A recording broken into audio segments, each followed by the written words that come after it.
So here we have the Nissan Qashqai on a 20 plate. I'm going to start off by hopping inside the car and running through some controls first of all.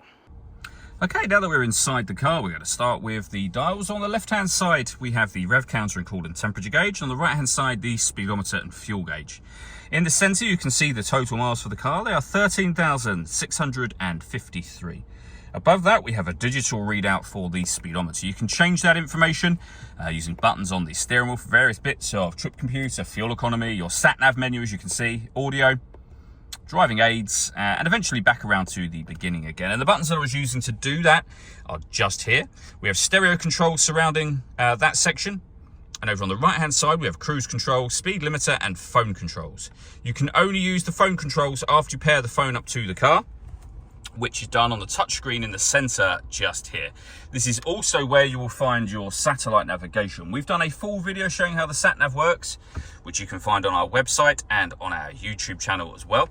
Back at the menu button is where you will find your audio, AM, FM, and DAB radio, for example, your Bluetooth audio, and USB input as well. So plenty of ways to listen to music in this car. And if I pop the vehicle into reverse, you'll also see the 360 parking camera. So a reversing camera and a bird's eye view image of exactly where the car is parked right now. And it goes a couple of steps beyond that.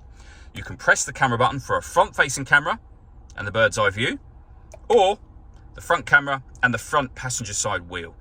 So very easy to park with all of those cameras, made even easier by the fact that this car also has perpendicular parking and parallel parking. It will park for you. If you press that button, the car will give you instructions as to what to do.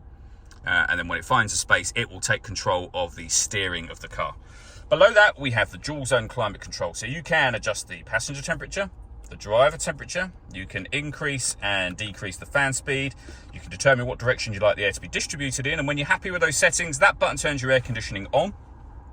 Same button to turn it off, of course. It's on when that light shows. Or hit auto.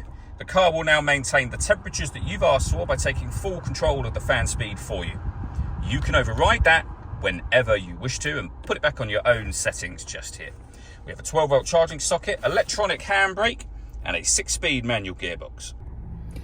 The last thing I wanted to mention is the panoramic glass roof. We have a button up here that will open up the sun blind all the way to the back of the rear seats, and as you can see, that lets in a huge amount of extra light to the cabin area.